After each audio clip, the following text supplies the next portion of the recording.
So this panel, and it is 10 o'clock, so why don't we get started? I'm sure more people will trickle in, so please do not seal this chamber off. That's a good point, Harold.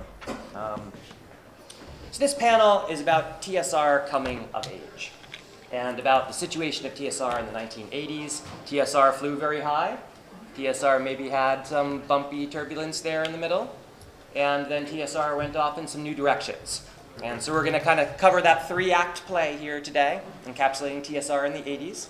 And really, you could not have a better set of people, I think, to tell that story than who we've got here. This gentleman to my left, I'm sure needs no introduction. His name is Frank Mentzer. He designed BECME, Basic, Expert, Companions, Masters, Immortals. He was, I would say, Gary Gygax's most trusted lieutenant in the 1980s at TSR. Mm-hmm. Harold Johnson, VP of Development at TSR, author of the C1 module, author of many awesome things, and of course, last but not least, the guy who is on the hook for this convention when TSR owned it around that time. So he can give us a lot of insight into the role Gen Con played there. And then my good friend, Merle Rasmussen, who had a short but sweet tenure at TSR. He can talk a little bit about the turbulence, I'm sure, and the experience of being parachuted into it, not as a fantasy guy, but working, of course, on the famous Top Secret RPG that he designed. And finally, Steve Winter, who he was the marathon runner. How many years were you there? 16, 81 till 97. Right. So he was there up really to the point when Wizards took over. We're probably not going to talk too much about that here, but Steve, editor extraordinaire, had his fingerprints on absolutely everything. Second Ed D&D would not have been what it is, for better or for worse, without Mr. Ouch. Oh, I love Second Ed. I love you, and I love Zach. You know that. The first D&D game I actually played was a hacked Second Ed campaign that I played in. So it's the system I knew best. I'm not one of those people who barfs at THACO. So seriously, please give these guys a hand. This is exactly who you want to do.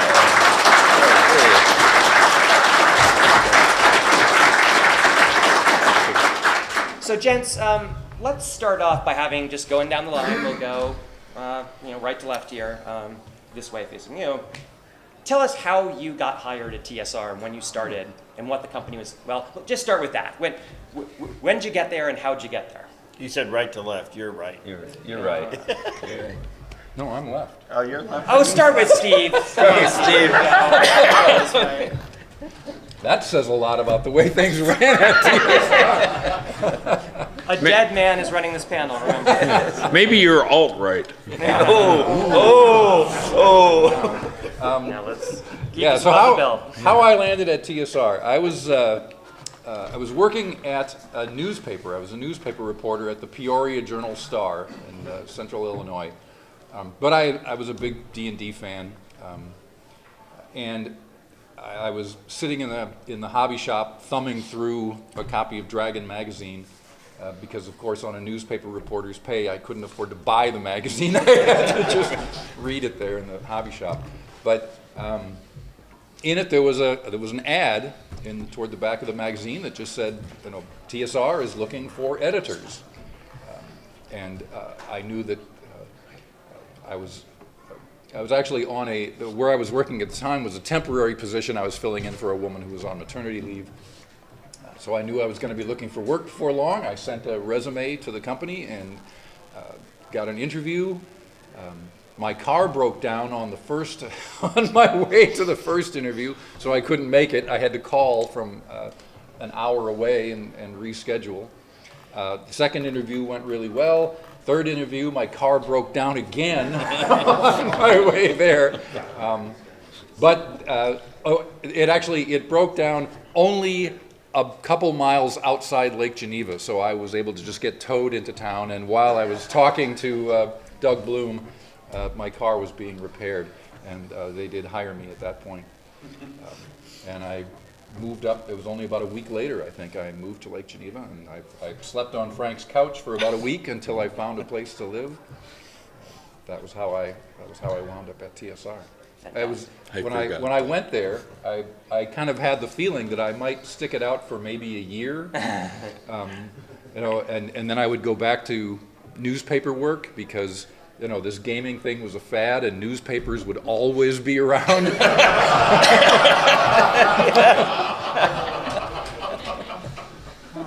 Right. Merle. Thank you.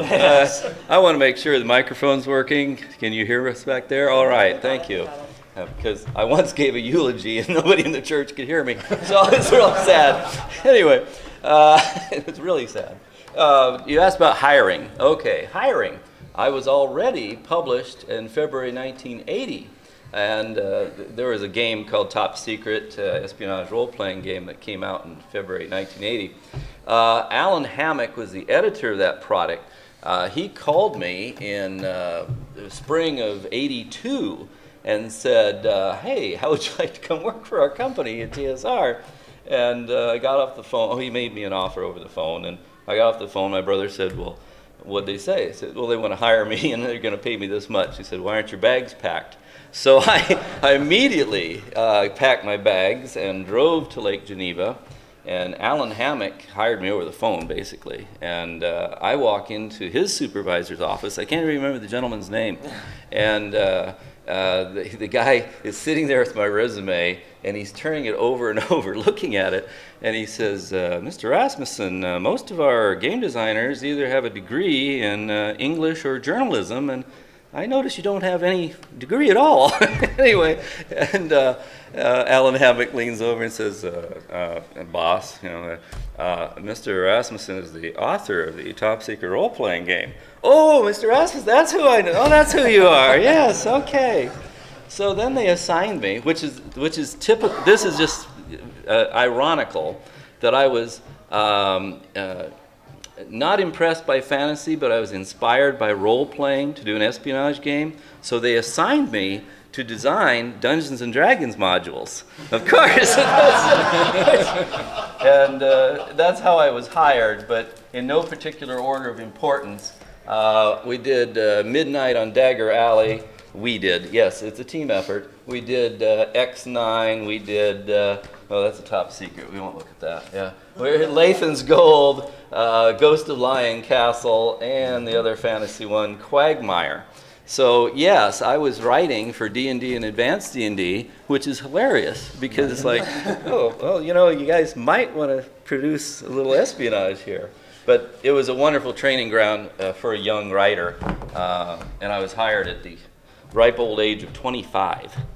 Yes, I was 25 at the time I got hired. So that's my hiring. How old were you? 24, I think. Yeah. 23, 24. Yeah. I don't think I've ever had the chance before, Harold, to ask you about your origin story, how you came into TSR. So Oh, I will learn boy. something here. Oh boy, they shut our door. Thank you. Anyway, yeah, it's a little convoluted, but it goes like this. I was a professional performer. I was a professional puppeteer for 8 years. I did a lot of stuff, and I had my dad was a professor, and when he got assigned to move to Afghanistan and teach at the University of Kabul, he was teaching at the University of Nebraska. He said, quit college and come with me. And I said, like hell. So I went to live with my grandfather back in the town I was born in, Evanston, Illinois, and went to Northwestern. I'm a legacy, so I got into Northwestern.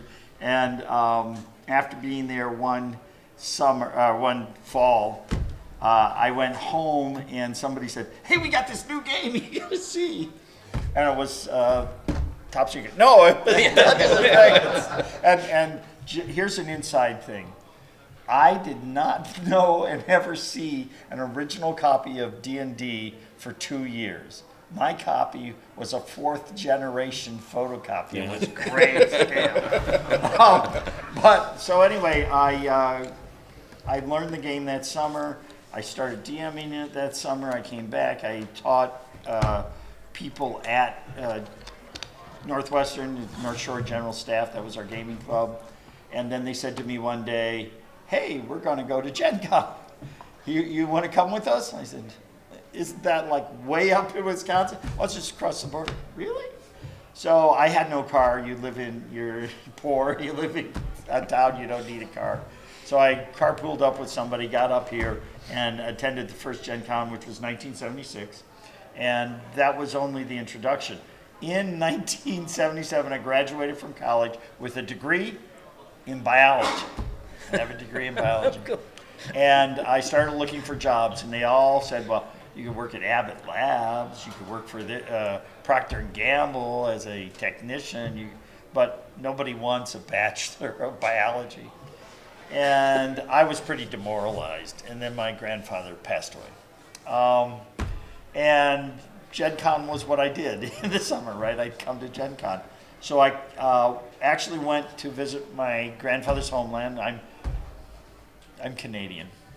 Sorry about that, guys. The Campbells are from Nova Scotia. The Johnsons are from London, Ontario. Anyway, so I went to see Nova Scotia, and then I took the bus back to Gen Con. And at Gen Con, I hear, oh, they're hiring an editor. And I said, cool. You know what? I'm going to apply for that job. I'm going to get myself offered that job. And then when I have gotten my ego stroked and feel good about it, I'm going to say, well, no, thank you. I'm a scientist. But then I'd feel good, Somebody wanted me who wasn't a pharmaceutical company. So in 78, I talked Mike Carr into giving me an interview. I took a bus I took the Northwestern up to Milwaukee. I took the Owl down to Lake Geneva, and I walked around, and I got into an interview with Mike, and then Dave Sutherland, and then Gary Gygax, and I was told the job was filled. Al Hammock got it, actually. And I was like, okay. And they said, but, we're hiring, so stay in touch. And in the fall, the position was created for the lead designer because Gary wanted to stop writing. He wanted to be managing the company. And there was a test. Do you remember the test? We had to answer 100 questions, historical questions, accurately, and we had to write a sample adventure. And so I tried. And the good news is it was a take-home test. So you better be good on it. And then I designed an adventure that was never published. It was a living dungeon designed to every hour of the day, the contents of the room would change. Really, I kept the cast separate from the settings. And I came back up in January, and they said, I was told somebody had been hired. That would have been Lawrence Schick. And so there was no job.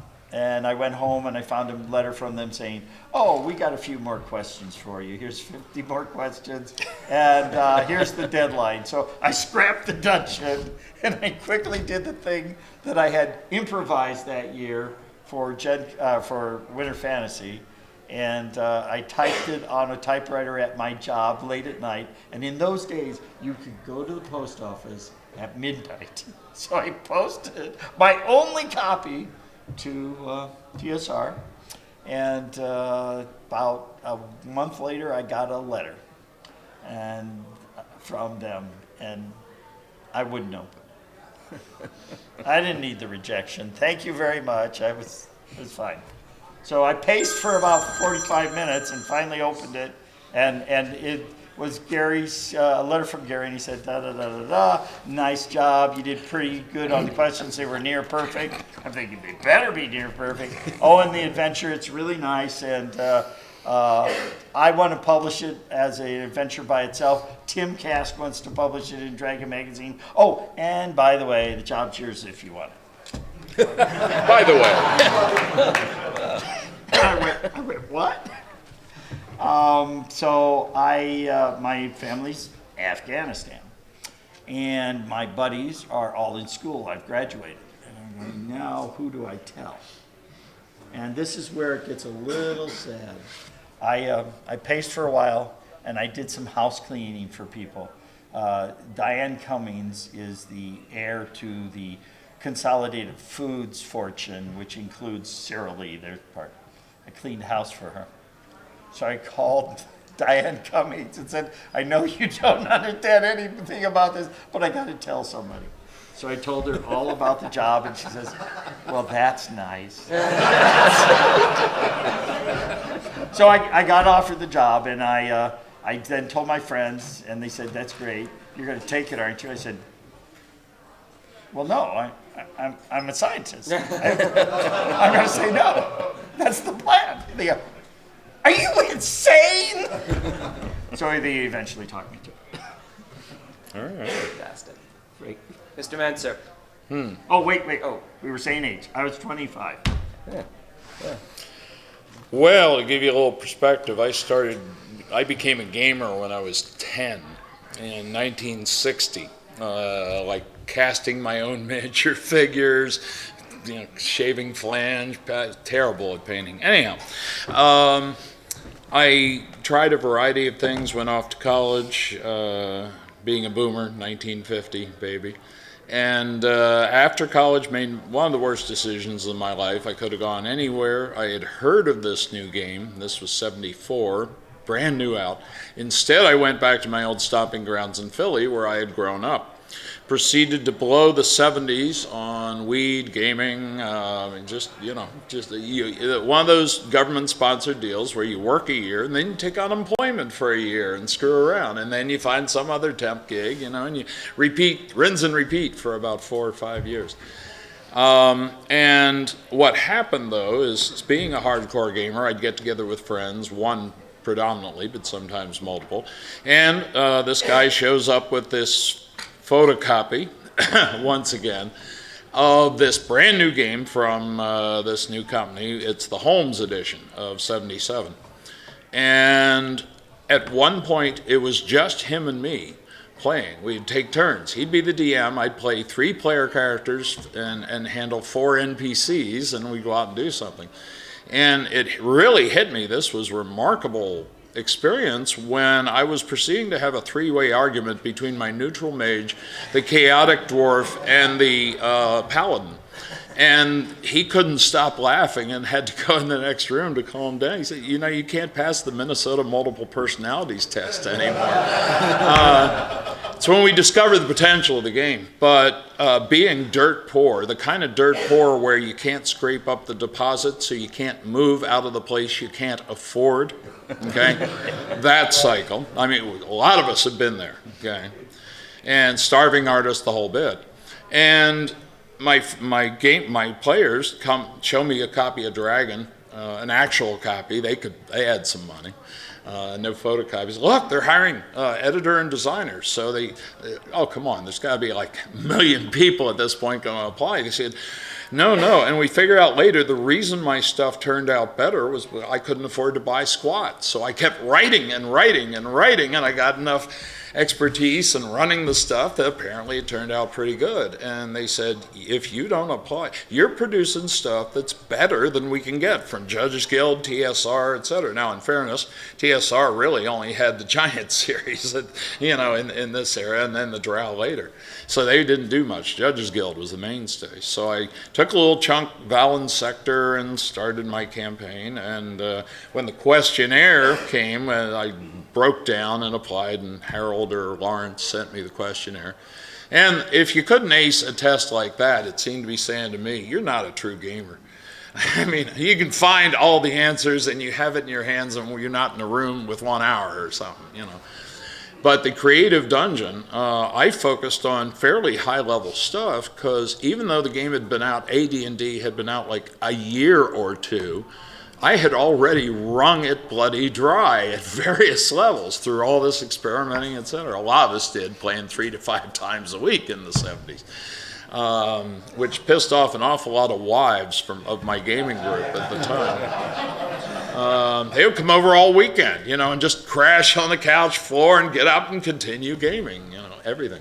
But anyhow, one day I clearly remember I had dinner on the stove, the horrible micro-electric, that should have been junk 10 years ago. And I'm in the middle of making dinner, and the phone rings, and it's Harold and Lawrence that trying to interview me by long distance, because I had told them, no, I can't come out for the interview, man. I got zipped, tapped, dry. And they interviewed me, and long and short of it is, decided I was their kind of strange, invited me to come out. I stashed, I couldn't edit, I couldn't really write, didn't have any experience in any of it, but they liked my ideas. And so Harold, I think, somehow talked him into hiring me as an editor. You know, it just didn't match up, but we have a slot and I want this guy. So great, it was gratifying. It was top of the world. I remember arriving in Lake Geneva, Wisconsin on January 19th, a Sunday, dead of winter, and it was frozen over. And I walked out and looked around and I said, I got a feeling this might go somewhere. What year was that, Frank? 1980, in January. And there we were, and the rest went from there. Fantastic. So tell this crowd a bit about what TSR was like at this point. So TSR had been, started as a war game publisher, effectively, right? Yep. After 1979, especially after that infamous steam tunnel thing that happened in the summer of 1979. Do you know any? Suddenly, sales were booming. So we come into the 1980s. Give me a sense of what the company was like, what it was like to be there when suddenly you had one of the hottest growing properties that had ever existed in hobby gaming. You want to do that, or you? Sure. Yeah. Well, I mean, it was exciting, right? The whole company really had the feeling of, having caught a tiger by the tail, right? It was growing like mad. I was right around, I don't remember the exact number, but the company was around 100 employees at the time that I was hired. And that by itself was a pretty big expansion from what it had been just a few years earlier. But within a couple of years, it would be, up above 300, right? So, I mean, the company was just, the money was rolling in, and the company literally had no idea what to do with all of it. Of course, eventually it settled on the idea of spending it faster than it was coming in. But at the time, that wasn't really even possible, right? I mean, it was just going like crazy. There was a lot of concern within the company over the fact that TSR was a one-trick pony, right? We had D&D and we had nothing else. And if anything did happen to D&D, that would be the end of the company. Well, we had Top Secret. Sorry, we didn't have nothing else. And Boot right, Hill. right. We had Gamma World. Yes, but the bulk of the money was coming from D&D. And should anything happen to D&D, and there was real fear that could happen, right? I mean, we were right on the cusp of the Satanic Panic. There was a lot of backlash against the game. There was the whole Dallas Egbert thing that had gone on, in the late 70s. Even in Lake Geneva, there was Lake Geneva itself, as small as the town was, it had its own little, 3 or 4 person religious lunatic fringe group that would drive around in this little van, blasting. Wow, I screeds remember out that. blasting screeds out into the street. Excitement was the main thing. We were all, as you heard, everybody was young. Most of us were unmarried. We were just, young single guys who loved this game. I think just about everybody, if not everybody in the creative end of it at least, had at least one story about, having nearly flunked or actually flunked out of at least one class because of all the time they were spending, on D&D. So yeah, everybody was there because they loved the game. Everybody was excited about it. Everybody was putting in 50, 60, 70 hours a week because you had no other life, and we loved what we were doing. One analogy that I used in an online interview a few years ago, though, was when I arrived, and I don't want to push this too strongly because there were a lot of really talented people there, but there was kind of the company was sort of like a medieval workshop at that point, right? Where everything was handmade and everything was different from everything that had been done before, right? And they were all beautiful, handcrafted works of art, but there was no way to turn that into a big business, which is what the public demanded, right? It couldn't be sustained at that low-level workshop kind of approach. And so I got there right about the time, and one of the reasons I was hired, one of the reasons they settled on me when they were looking for that editor was because I actually had editorial experience. They were getting a lot of applications from gamers and not a lot from professional editors and writers. And so that was kind of what we settled in to do, was to take this medieval workshop and turn it into more of a modern production system, where things were more orderly, things followed a sequence. You remember when we got there, except for a couple of us, they didn't even know how to type. Yeah. Yeah, the company actually ran, put editors and designers into typing classes, right? And at the end of it, there was a little contest, to see who had, who could type the fastest. And I mean, I knew I was going into journalism and writing when I was in high school, so I had taken typing classes in high school, and I hadn't actually improved in my typing at all in the courses, but I was so much faster than everyone else because I'd been typing for years that I won the the Mattel electronic D&D game was the prize for that. Brief comment on the technological area of TSR, 1980-81, just as all this was going on, right before Steve arrived, but when Harold had already been there a year. When I arrived, I realized a couple of things, obviously. One, none of the furniture matched. Because Gary, Brian, and other family members from Lake Geneva had all brought in their excess old desks. We had Army surplus, we had military, government, pieces of this and that.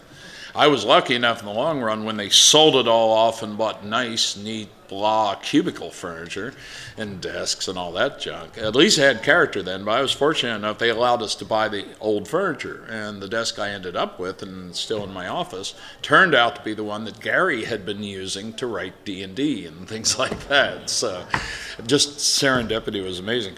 But one other thing that hit me, in college I had studied, like most of us I think, the timeless classic of punch card computer programming. Generally basic, or if you really want to get gutsy, COBOL or something like that. And TSR, when I arrived, was still using an ancient Burroughs computer, punch card fed, to handle payroll and accounting and things like this.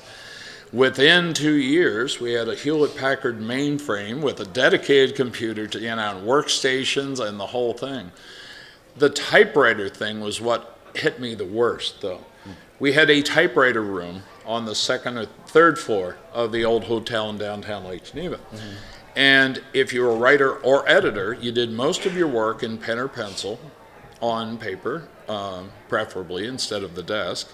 And although we scribbled notes, I found stuff from old meetings of the 70s written on the desk I ended up with.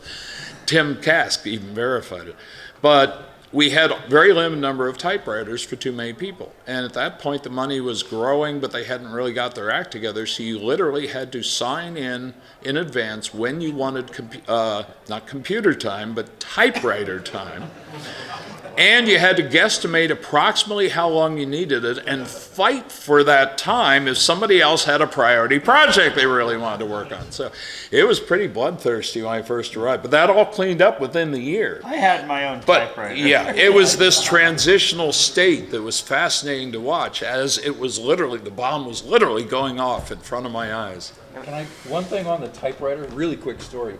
When my first day there, they showed me into my office. It was like, here's a typewriter. This is your typewriter. It doesn't work, but but the repairman is coming, within the next couple of days to fix it. Repairman shows up, takes it apart, says, "Oh, here's your problem. There was a 15 millimeter Napoleonic soldier that was jamming the typewriter." And just as an emblem of this transition and things changing, talk a bit about the Hotel Claire and then Sheridan Springs. Well, I got to move into the... Oh, me? You. I got to move into the Hotel Claire, and you'll love this because it's 3 stories tall. It used to be the major hotel in downtown Lake Geneva. The building's still there. They've converted it into other businesses. I think I was on the 3rd floor, Yeah. but I got to go through Alan Hammock's office into my office, which had been a bathroom or a shower. I don't know, and I could look out onto rooftops of surrounding buildings, and to see me, you had to go through my boss's office. So it's rather, none of the other game designers and none of the other editors could get to me. It was rather interesting. But the other part, I could listen to all of Alan Hammock's phone calls because he was in the room next to me. At that time, we actually let's see. It was on the third floor I was, and there were, the first floor was Dungeon Hobby Shop. Yeah, the Dungeon Hobby Shop is on the first floor. I think it's somewhere in there. They instituted mandatory play testing on Friday afternoons. I know we had to do mandatory play testing. It was really rough to be paid to play. So I played Soldiers of the King that was going to be in a magazine, things like this. But my memory is, that's 35 years ago. That was a while ago. There was no thing called the internet. You might have heard of that, the internet. In those days, we were getting stacks of fan mail, literal fan mail, and occasional hate mail, but usually fan mail was coming in, and you're getting it on your desk, and you're supposed to answer it. And I would get similar questions, so I started taking all the similar answers and putting them into articles for Dragon magazine.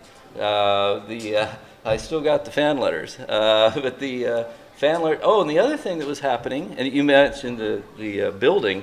One day they bought another group of buildings in Lake Geneva on Sheridan Springs Road, and our job as game designers and editors and artists, I don't know about the artists, was to move the furniture and our stuff from the downtown building out to the other building. Several of the designers disappeared that day and didn't move furniture. And it was the first snowfall that year. That's right. So we physically moved the company. It was very odd to physically move a company across town. I didn't want to go. You didn't want to move. I was happy where I was.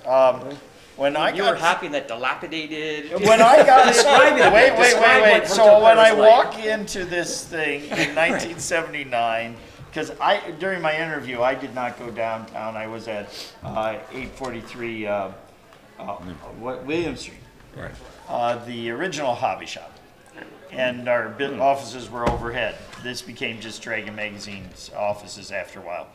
Anyway, when I walked in, the first thing that happened was they gave me a broom and a dustpan, and I was told, that's your office.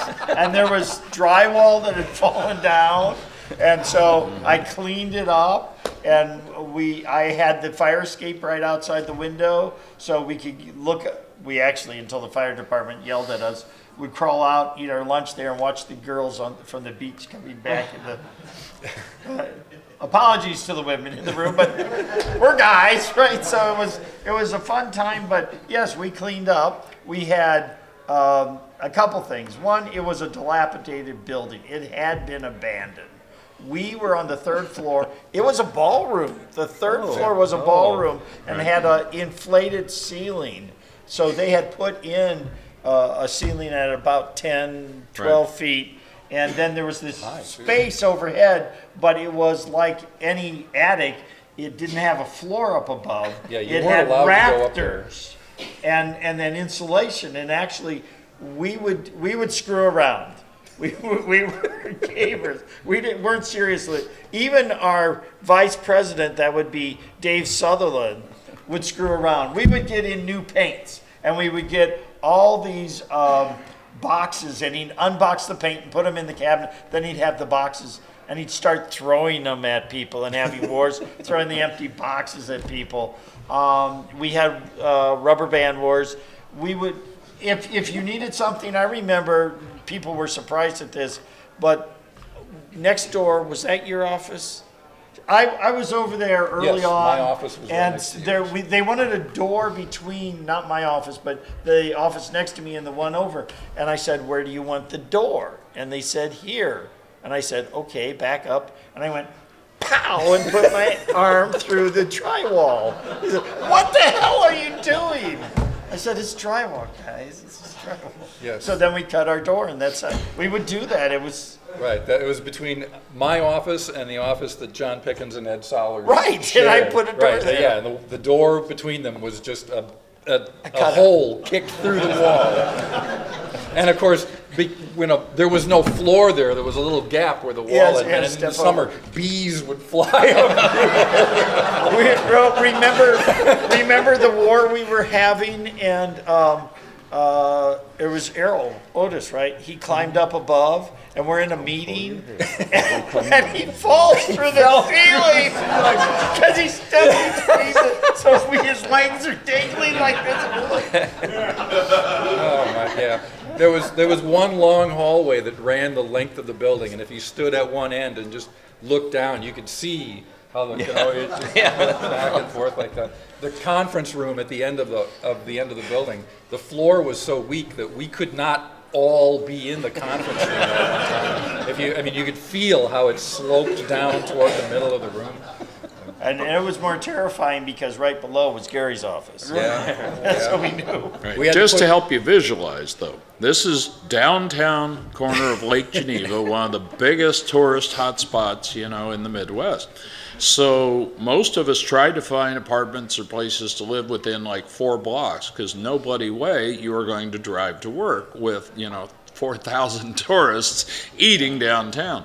But the view from the Hotel Claire, from those big, tall, old-style windows, was looking out over the lake, one of the best views in the whole area, and down at all the silly tourists fighting it out for, in the heat of the summer, and we'd sit up there and look out and laugh at them. So tee up a great bit. time. Tee up a bit then the transition. So now TSR has a ton of money, and you move into a new place. Tell us about the new place a bit. I had discovered in my archives a videotape of a quickie run by Milwaukee TV station, which showed Gary being interviewed in front of this dirt-filled area just about a month after we had done the groundbreaking to build a brand new building on Sheridan Springs Road. Massive building that is too big for any business outside of Milwaukee practically, and which is now a great white elephant sitting there. But it included the warehouses, massive office space, the whole thing. Just down the hill from that is a little place that's now Dieter Sturm has his offices there, plus an antique mall, things like that. Yeah, they're right down the hill from that. But with Gary had his offices up front, we had the accounting in this old building, but we watched the new building going up at that time. I had moved over, been grabbed by Gary, no longer doing RPGA to work on the red box and other things. And little by little, we all segued into this massive facility that felt like we were a $500 million company, which we were headed for at the time, or so we thought. It was an old bandage factory, believe it or not. They did, up on the hill was a warehouse and offices in front, and it was very cute.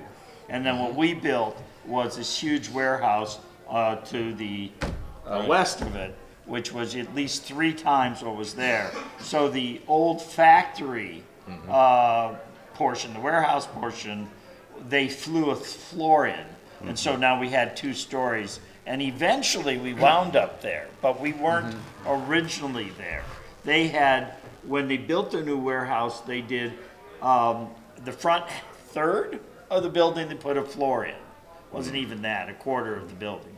And we were on the 2nd floor there. There's offices for purchasing on the 1st floor, but all of us in art and in Editing. developing and editing and design were all up there above, and we had no windows. I actually pissed off the group once because as their boss, that morning we had brownouts and flickering.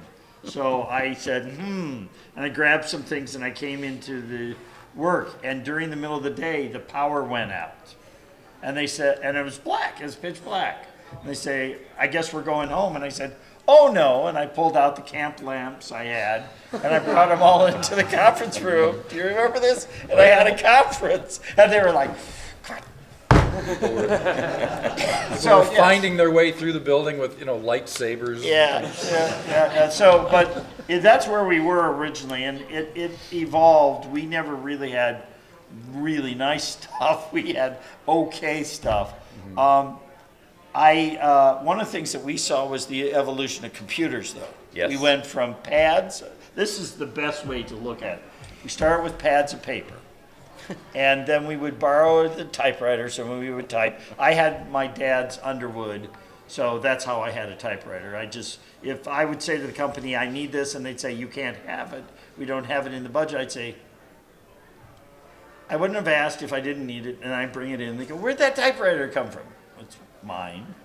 Where'd that desk come from? Well, it's mine. I brought it in.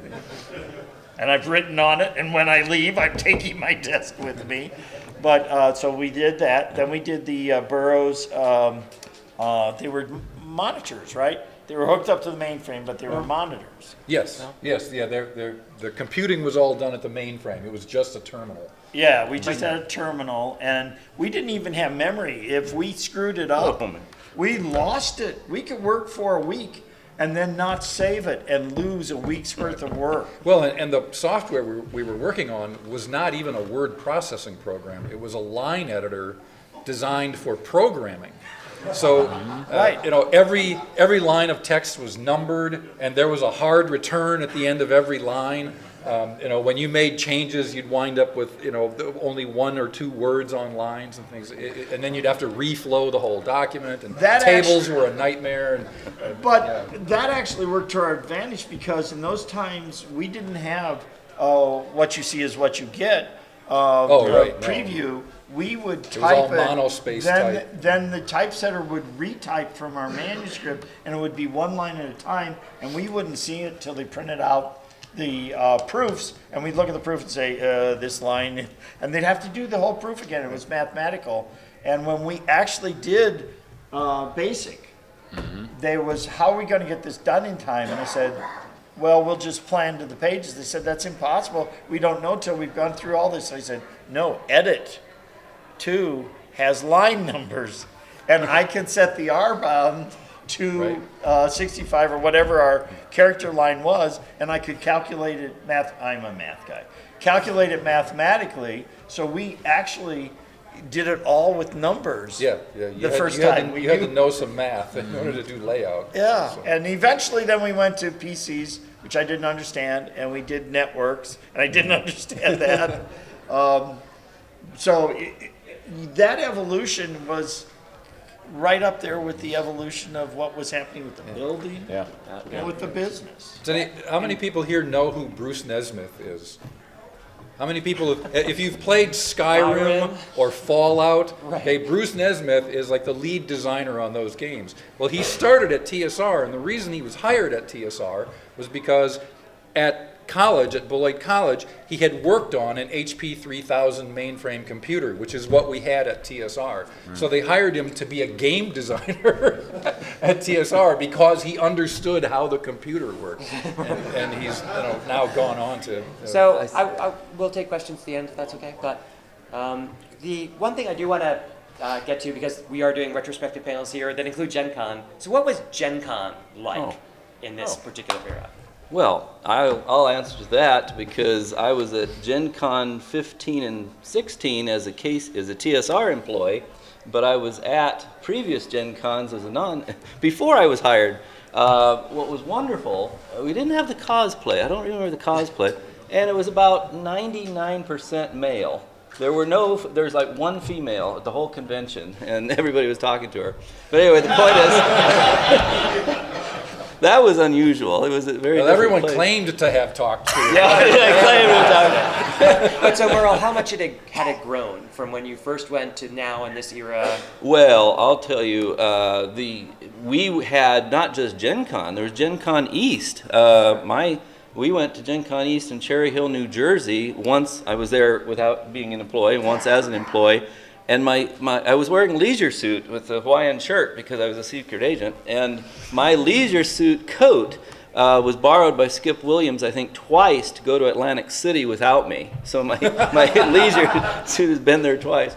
We also went to DalCon 83, which was in Dallas. And I remember the fame thing was kicking in. And I had my name tag on, and I had a silly hat and leisure suit on. Could not get through the lobby. People would stop you to get your autograph. In those days we didn't have selfies, but they would take your picture or get your autograph. I couldn't get to my events on time because I was being stopped all the way through the convention. And that's reminiscent of here. That is very similar. except it was a hotel lobby was it. And then the second day I took my name tag off and didn't dress like a secret agent. So and could get to my events on time. Those days I can't even guess. A few thousand people would come to Gen Con, maybe 1,000. And I was at one time I was selling Squirm, the fantasy triangular card game at Gen Con, and I could sell one every 3 minutes. Every time I went through my spiel, I could sell a card game, and I would go hoarse after 4 days of talking. So that was very similar to the dealer's room, except it was at University of Parkside campus in Kenosha, Wisconsin. I was there two or three or four times. I was in there in that era. Then I understand they went off to Milwaukee before they came here to Indianapolis. I hope that answers your question with an amusing anecdote. But yes. We went from several hundred people to a couple thousand, and when we grew in '77 and went to the show that almost killed Gen Con, and we were at the Playboy Club, we were at about 2,100. After that, it did get moved to Parkside, University of Parkside, which all their buildings are connected, so you can walk from one building to another just staying inside, except for the gymnasium. And we weren't in the gymnasium for years. We were in the concourse, what's essentially the Union, wasn't the Union, but it's a multi-level concourse, and that was where the dealer's hall was. And we grew a little bit from that, and then Skip Williams took it to Milwaukee when it reached, we had turnstile counting at that time, so he says it was about 8,400 turnstile. That means you count every time somebody comes in and out the door. So if you have a 4-day pass, you're counted as 4 people.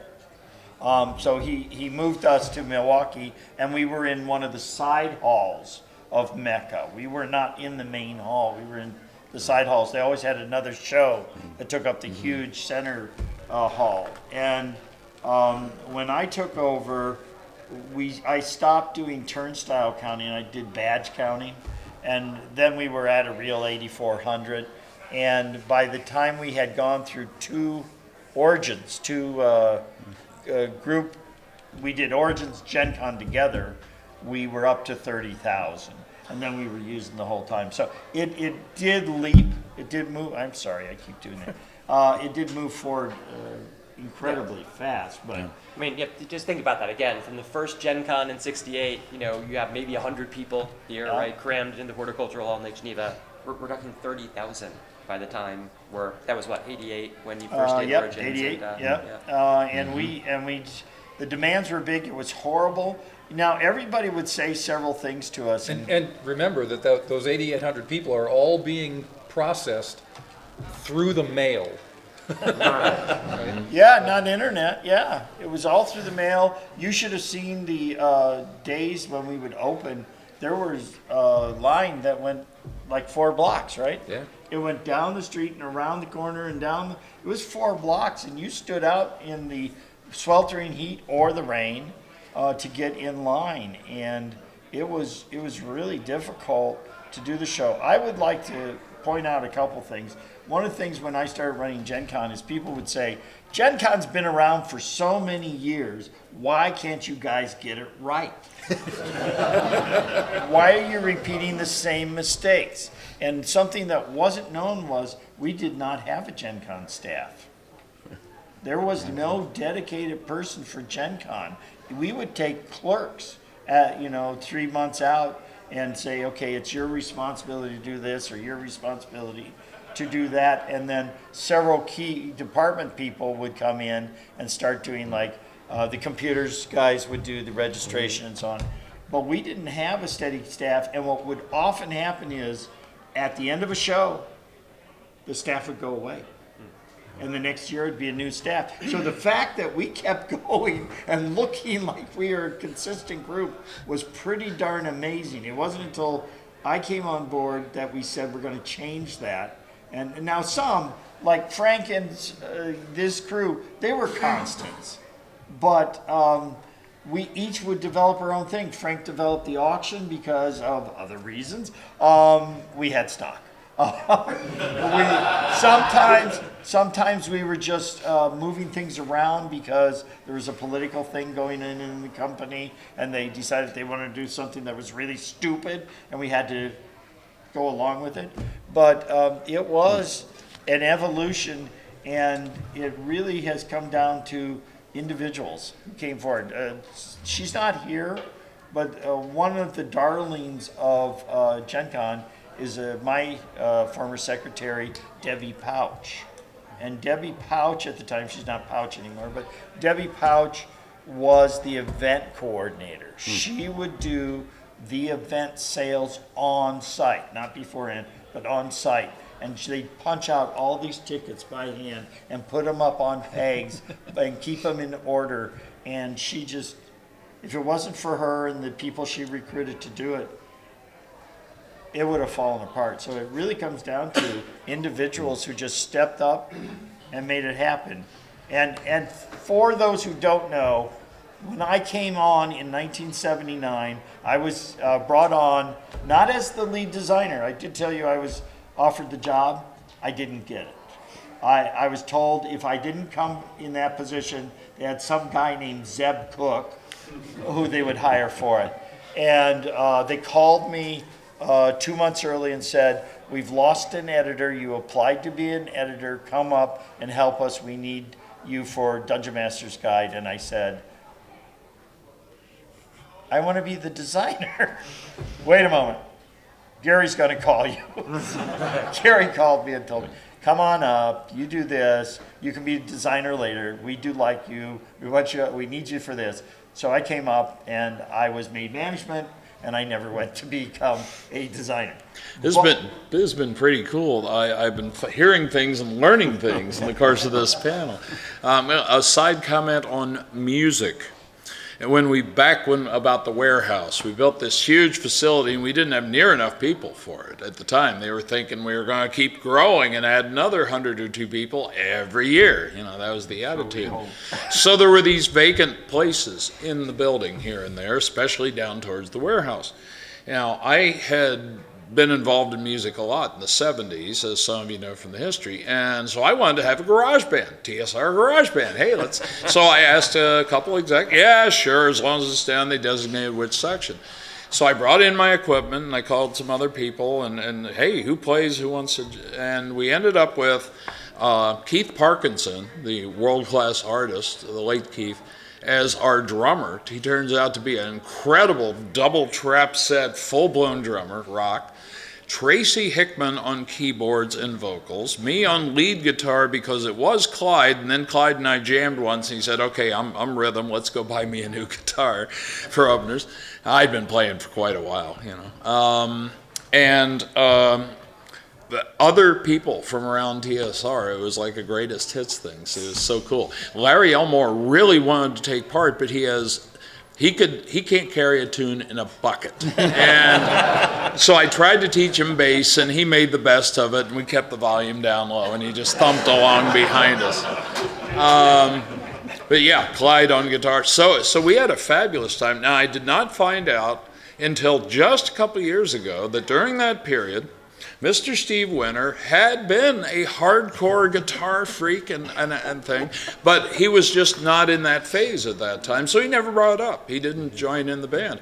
And now he's immersed in restoring all guitars and all kinds of stuff, and my guitar activities have faded back. So we got to re-hook up, you know, and jam and get us both on the same page here. We do, but I'm afraid the time for levity may have passed in this. Oh. We've been putting it off, I know. We need to get to the fact that, as you alluded to, people were predicting expansion, more and more, bigger. Well, by 83 and 84, clearly that wasn't going to happen. Could I Yes. answer that? Because Sure. Harold, my boss, got to downsize me one day.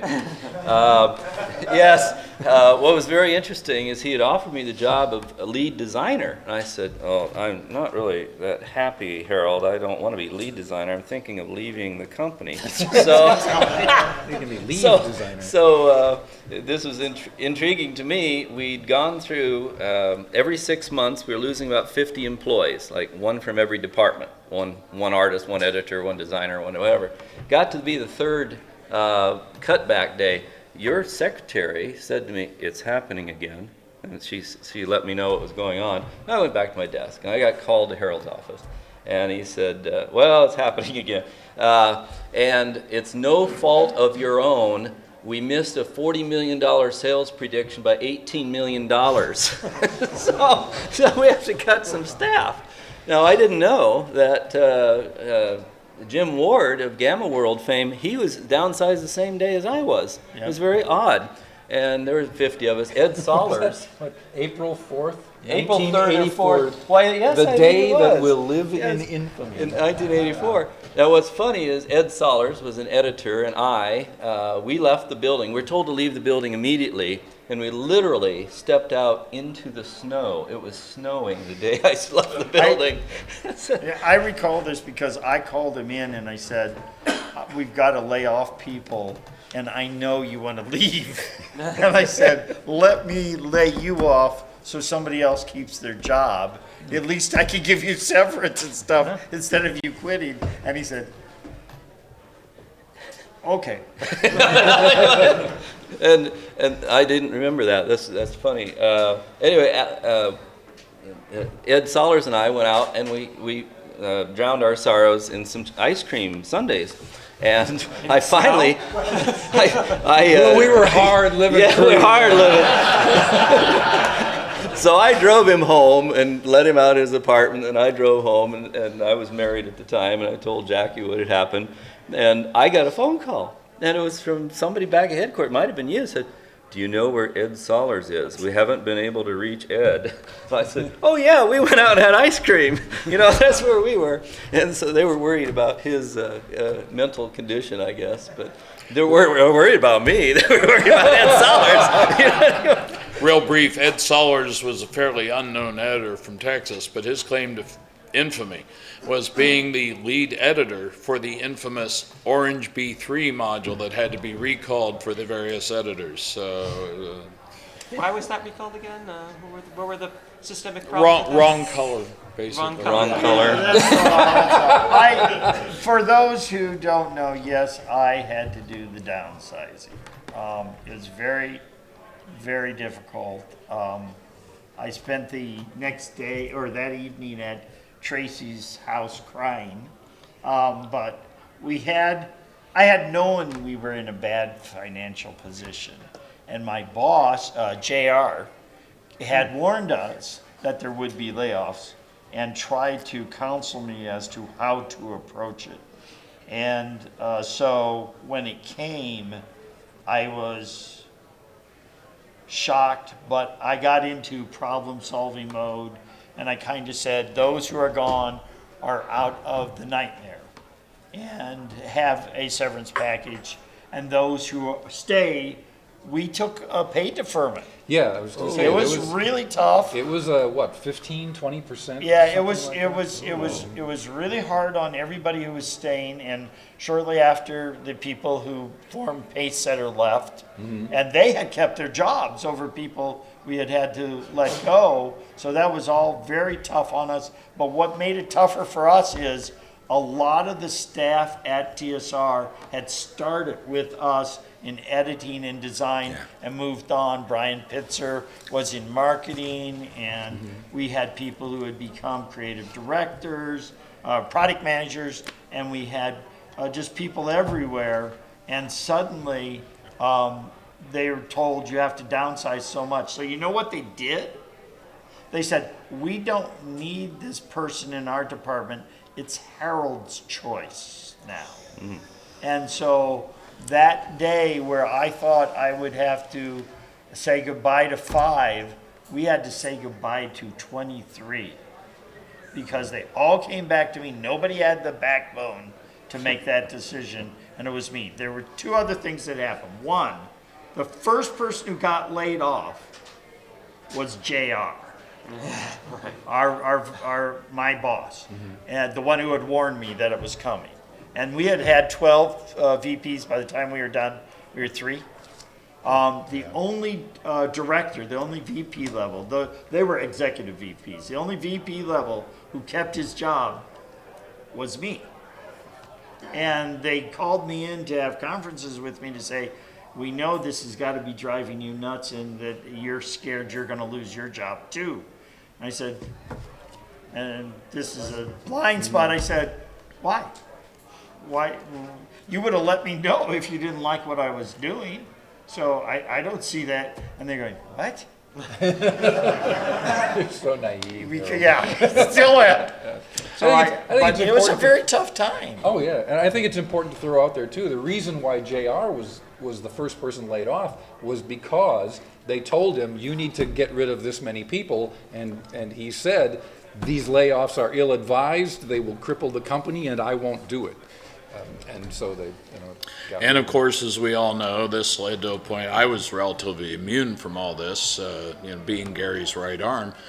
But then at the showdown on Sheridan Springs Road, even Gary got laid off, as it were. And I remember seeing him leave that day looking like something I had never seen before. Angry, frustrated, red with rage. I mean, all of that.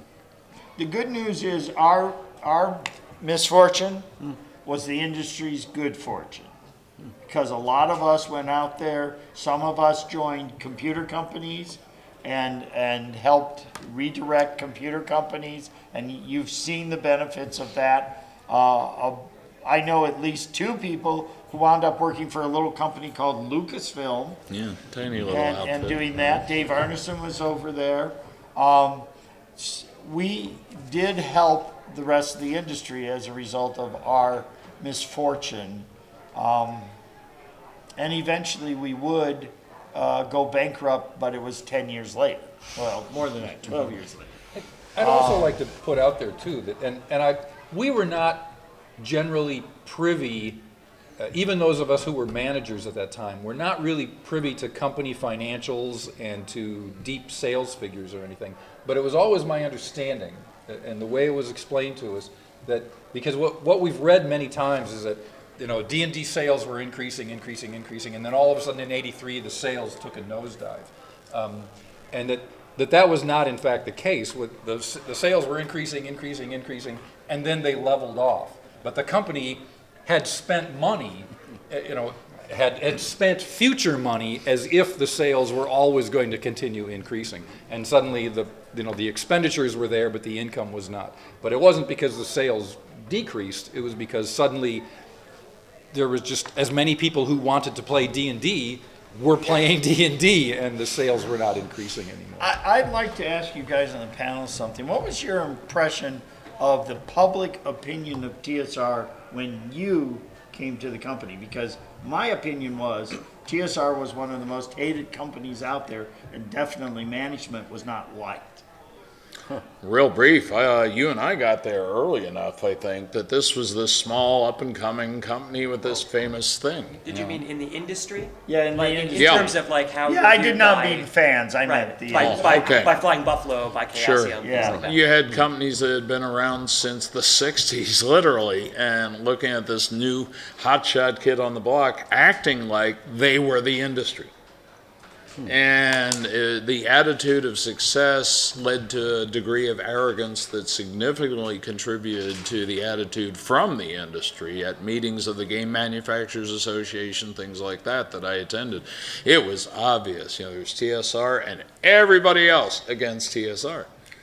Would you? I didn't perceive that after the layoff. I wrote to all of the competing companies to get a job, and I saved all the rejection letters, which I later sold to John Peterson. And so I made money off the rejection letters. And there was no hatred. Mike Stackpole actually wrote me a 3-page letter, a rejection letter one time. I was getting all this, and remember, no internet, so it's all handwritten work. I wasn't getting that. It was like there was deflation. At one time, Top Secret was 7% of the entire adventure gaming market. That's how big Top Secret was, and it sold 1/10 as well as D&D. And anecdotally, Gamma World and Jim Ward and I were competing all the time. I didn't know I was competing with him, but he wanted to always know how things were selling. From my perspective, I didn't see TSR as a bad guy. I saw TSR as a hero that stumbled. Maybe they were they had clay feet. They couldn't sustain the growth. Now, personally, I went through some tough times, and I had feast or famine. Harold would hire me to finish things or to do things as a freelancer, and I either had too much work or not enough work. It was a very odd relationship. I had a love-hate relationship with TSR for a couple of years after I was downsized. Well, I found my feet in other industries, and then the state of Iowa has really helped. I've written stuff for various communities in that state, as well as the Iowa. I did a card game for the Iowa Department of Public Health. I did a lot of stuff. I want to cycle around Industry. on one point that Harold raised there that is interesting, which is how did that reflect in Gen Con, that animosity? So we actually had another panel here that was called the In the Shadow of the Castle. Oh. Because at My Gen castle. Con, yes. Tell us a bit about why we would call a panel that and what it meant to be in the shadow of the castle at Gen Con. Oh. He's talking about the mid times. We had a much smaller castle, but eventually we built this huge, monstrous thing, which I designed in half an hour. That was all the time I was given. Lorraine came to me and said, "We don't have anything, but we want to be the center of the show." And so they put us in the middle of the castle, the hall, and said, "Make us stand out." And I went, "Okay." But luckily I was into sculpting. I'm a 3D guy. I'm a miniaturist. And I had a whole bunch of pre-printed stuff on cardstock. So I actually not only designed it, I actually made a model of it in a half hour and presented it to the execs, and they were like, "What?" But they loved it. It was a castle. Anyway, if you were in the shadow of the castle, that meant you were either off to one side away from the door, or you were in the back and you were hidden. You could not be seen. It was a bad place to be, though. Van Tilburg's Off-World Designs loved it. Right. They did their T-shirt business, and people would come looking for them. But generally speaking, we were trying to dominate. We were trying to. Our attitude before I took over Gen Con was, we are doing the industry a favor by letting you come to Gen Con. It's our show. It's all about D&D. We're doing you a favor, so don't give us any grief. And when I took over, I said, that's not the way it works. Not at all. We are privileged to serve you. We are privileged to serve our gamers, but also the industry. We are not an industry with TSR. We're an industry because there's Chaosium, and there's FASA, and there's Iron Crown, and we look so much bigger, and we're taken much more seriously. I keep doing that. But there are hundreds of us. And if there is one, we're a flash in the pan, and we will be ignored. And so we turned it from, we're here to, we're just doing you a favor, to, how can I help? And when people would then ask, I'm over here, what could you do to help me out because I'm hidden by the castle? We started doing programs to change that. Now, I heard a story once, and I'd just like to understand if it's apocryphal or not, that Mayfair actually brought a catapult. Began lobbing projectiles at the castle. It's true. One year, Emperor's Press brought a working guillotine. Then they proved it by chopping a head of cabbage in half, and we tried to sue them.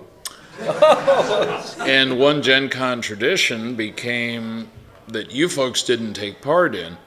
In the dealer room, there was a major assault on the castle by the various exhibitors, dealers, what have you, Nerf weapons, foam, all sorts of stuff. And the management at that time decided to go along with the gag, and at one point Lorraine was risen up on a cherry picker and appeared above the castle as the queen as the siege was going on, and was throwing this and that, all kinds of fun. People would say that we had no humor, no sense of humor. Nuts. And we had heard for a couple years that they wanted to assault the castle and bring in bows and arrows and stuff. And she came to me and said, I want this to happen. I want there to be a Nerf battle and so on. And we went, really? So I gave the money to Jeff Hammerlin. My right-hand man doesn't work for the company.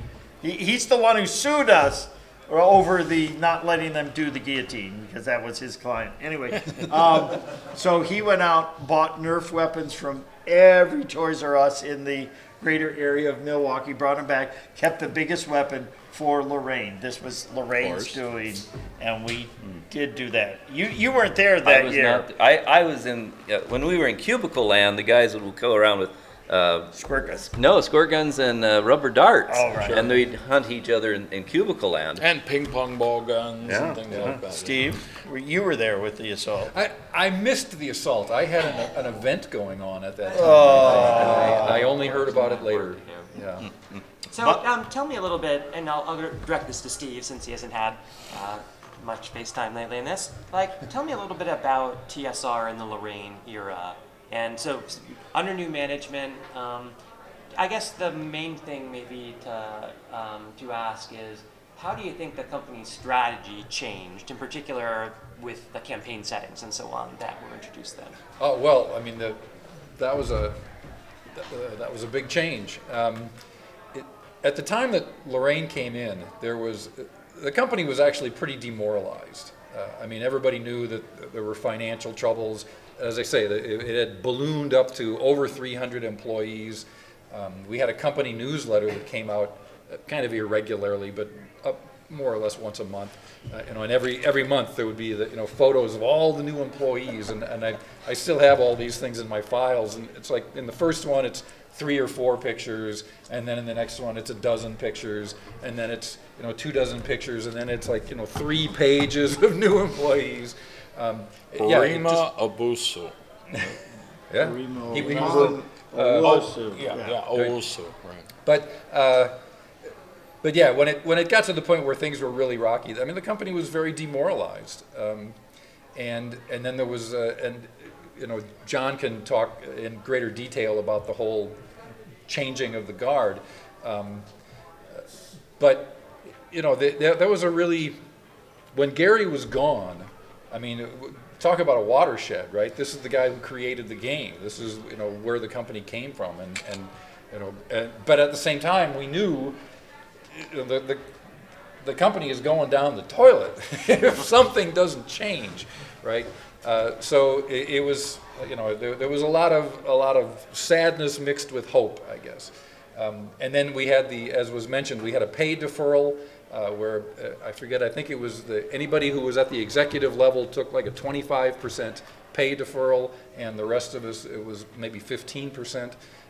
That went on for close to a year, I think. Now, 4 years. Was it really? It was 4 years. After 4 years, we did get the money. Yeah, we did. It was all paid back. All that deferred pay we did get.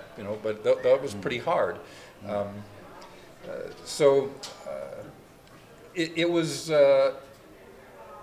The fact that it did turn around, that made a huge difference, right? And the management had always been, there was a term that was, we used, that was, the company was managed, it all depended on, the management style all depended on what was the most recent management book that someone had read, right?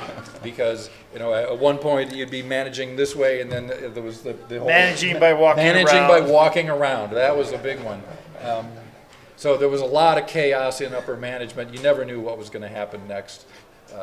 We'd have a system all worked out for the way we were doing things, and we would finally get our procedures working smoothly, and then suddenly it would be like, oh no, that system doesn't work. We need to do it a different way, and so then we'd have to scrap all those systems and work out something else. So there was constant chaos in the ranks in terms of how you interacted with other departments and who was in charge and the org charts. But yeah, tell me a it was- bit about like Forgotten Realms and how we got. Oh, to right, something right. like So, that. so switching to the campaign worlds, yeah. A huge question that always plagued us was what do we publish that will sell, right? Because clearly anything that we made for DMs always sold really well. Because when you came out with new rules, DMs wanted all that material. What was hard was coming up with material that players would want, right? We know there are 5 to 10 times as many players out there as there are DMs. If we could tap into that market, we'd do a lot better. But players don't need nearly as much material. But it was, I guess maybe it was Mike Dobson who kind of put forward the idea, why don't we, do something to replace Greyhawk? We had Greyhawk came out as a campaign. You worked on the Right, actual worked on the box. product. Yeah. And it was something that Gary had been talking about for years, and so we did it. And then when it became the war between the Blooms and the Gygaxes, Gary said, the only thing that can go in Greyhawk is my stuff. And TSR, who had been shifting everything to a Greyhawk setting. Suddenly we're left high and dry, at which point we got contacted by Ed Greenwood, who had designed the Forgotten Realms for himself, and said, he offered to sell it to us. We went, really? Well, we approached him. He'd been running his articles in Dragon Magazine. That's how we'd seen right, it. Right, And so we saw the stuff and we went, maybe this is the answer. We will do our own world. And then we won't have this fight with, will Gary approve it or not? Because we still had to put out product. There was upper management who might have a bad rep among other industry people, and there were us people on the front lines. And us people on the front lines wanted to be liked. We got a good reputation because we came out of shadow. We came out of anonymity. We were not just another name there that nobody knew. We started talking, we started going to conventions, we started doing Gen Con East and Gen Con South and so on, and they started meeting the actual people behind it. And we tried real hard to say, we're one of you guys, we're nobody special. Oh, that's my phrase, I'm nobody special. We're just gamers, guys. We like what we do. We maybe have some experience being creative, but we're just gamers. At this point, I need to fulfill a duty. One of the names that's gone by, and a vast amount of the knowledge of this very period would be held in the mind of one James M. Ward, who could not make it here, a longtime friend, exactly my age, or darn near, due to an amputation and later in life serious medical difficulties. But he asked me to please convey to you in this panel and elsewhere his apologies for not making it, and he of course has talked to many folks on the history topic, but he wanted to be sure and say he's here in spirit, and thank you for remembering him and caring so much. Oh yeah. I did reach out to him, and I was really sad he couldn't make it. Yeah.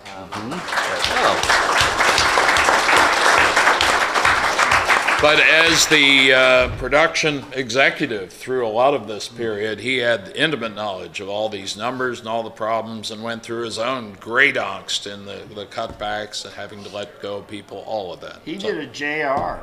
Yeah. They came to lay us off in the late 90s again, and he said, no, I can't do that. And so he stepped down and quit the company so there would be some money to keep employees on. Jim Ward told me an anecdote in the last couple of years. He said, every time there was going to be a cutback, I wouldn't come into the office.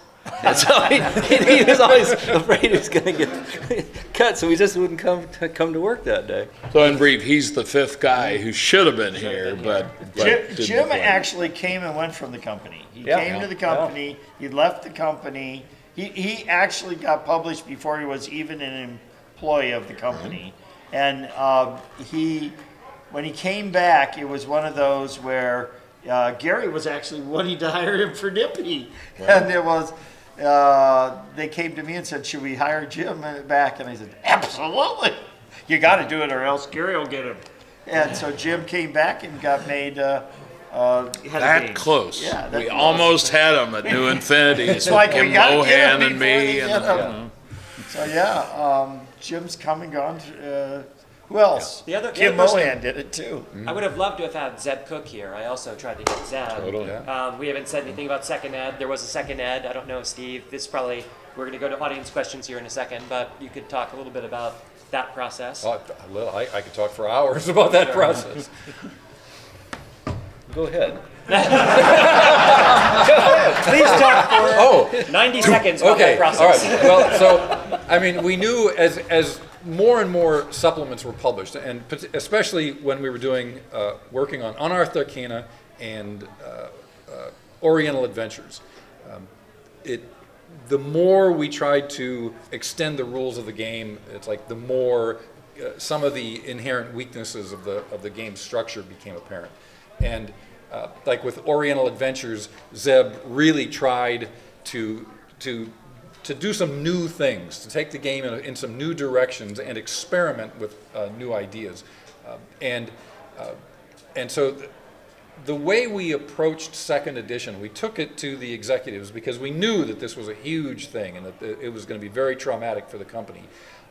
But we didn't say what we want to do as a second edition of the company. We said we want to, or of the game. We just want to clean up the rule books. Okay, if the game was easier to understand by just picking up a rule book and reading it, think of how that would expand our audience. Right now, you really have to learn the game by sitting down with other people who know the game and being taught. And that was how we sold the idea. Right, that if we just clean this up, we make it more accessible, it'll be great for the business. And we actually began the work that way. The very first thing that happened was I got copies of the DMG and the Player's Handbook, and I literally just started deconstructing those books, taking them apart, cutting them apart page by page, paragraph by paragraph, rearranging things in a more logical order. I did an immense, very detailed outline on the computer that when we printed it out, it was, we attached it at the top of the wall and it hung down the wall. This was on tractor feed paper. It hung down the wall and out across the floor. And that was how we started. That was how we started the work. And some of the executives, Lorraine included. Lorraine was actually. Once we got her on board, she was 100% on board with the project, and she supported it and fought for it in board meetings. So we certainly appreciated that. Now, as it went on, of course, Zeb and I, from kind of a guerrilla perspective, we kept changing the parameters and expanding it. But there were some hard limits that we absolutely could not cross. We worked on it for a year solid. That was how it began. It was just Zeb and I. We got moved into a corner of the building that was empty, that was no one was using. We got to move our offices down there, and we just worked on reorganizing and revising the game for a solid year. And then I went into play testing for about 6 months, and then it came back, and then there was another about 6-month period of a whole lot of people working on polishing everything up and getting it into its final condition. So yeah, it was about a 2-year project. Well, thank you for that. And I think we should take some questions from the audience. Yes, sir. So a couple of you had mentioned very early days, and so I'm trying to think of how it was 100, 150 people or less, and everybody kind of knew everybody, and you talked about the passion of being gamers. So what I'm curious about is you have your play testing Friday afternoons, is the actual non-work related, but obviously all gamers working together. There's lots of opportunities outside of that to game. If somebody could comment on how many campaigns we're running and how often you guys actually just spent the whole weekends gaming still when you weren't at work, what was that like? When I first started in 1980, we were not playtesting on company time. That wasn't paid for. So we'd go over to Zeb's apartment when Ian was newly born, their kid, who is now like 30-something, of course. The old guy reminiscence I'll skip. But we would play test at people's apartments, homes, things like that. And eventually they brought it all in, that sort of thing. Now, I did run a regular campaign, and virtually every name you've ever heard from TSR of this era played in the campaign, including Gary. Never did get Dave Arneson to the table, but virtually everybody else. So that was an ongoing thing. Various other people had ongoing campaigns. One of the things I get asked a lot is, did you play other stuff, or was it all TSR? Well, of course it was other stuff. That was work. We want to have fun, you know. So I would play some RuneQuest or board games or various things. You know, we all had our preferences and quirks. It was because of that play testing. I believe it was Mike Carr and/or Alan Hammock. I think Mike Carr. They formed a top secret campaign world, and it happened to be this world, but with modern modifications. Because of the campaign they were playing before 1980 of D&D, Top Secret, they lost some paperwork on the streets of Lake Geneva. The public picked it up, read it, took it to the local police. The local police took it to the FBI. The FBI Absolutely true. sent a couple agents over to the headquarters at Main Street, and they questioned. I think Mike Carr was telling me the story that he said, no. They wanted to know, who is William Weatherby and why is he being assassinated in Beirut, Lebanon?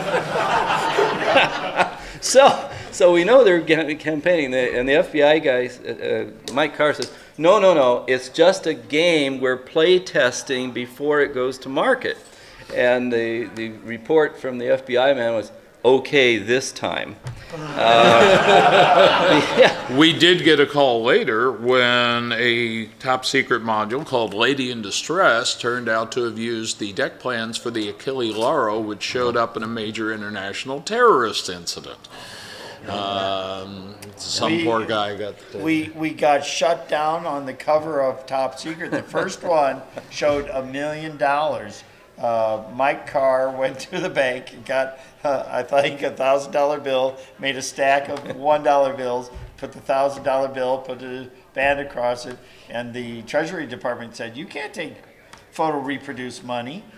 So that's why it's yen. We had to redo the photo. There's a lot of things. The public doesn't know about Top Secret and ties to our intelligence community who would keep coming and saying, but...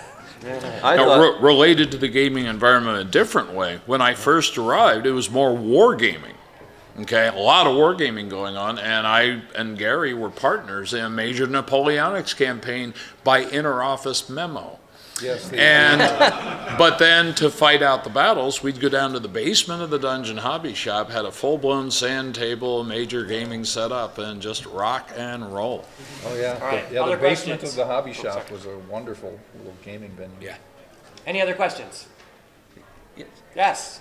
You had one earlier. I have a technical one. You were talking about how you did layout. Mm-hmm. What were you using something called F? That does not sound familiar. No, we were actually largely what we were doing was just basing it on word counts and line counts, and then we would do a little bit of math. We had a book, a typography book that would tell you, if you were using this typeface at this size, you would get an average of this many characters per line. And then we knew how many words and characters were in the document, and you would figure out how many inches of space that would fill, and then you would do a little bit of math to make it fit the space you had. Now we also did. It was edit 3000, by the way, that you used. Yeah.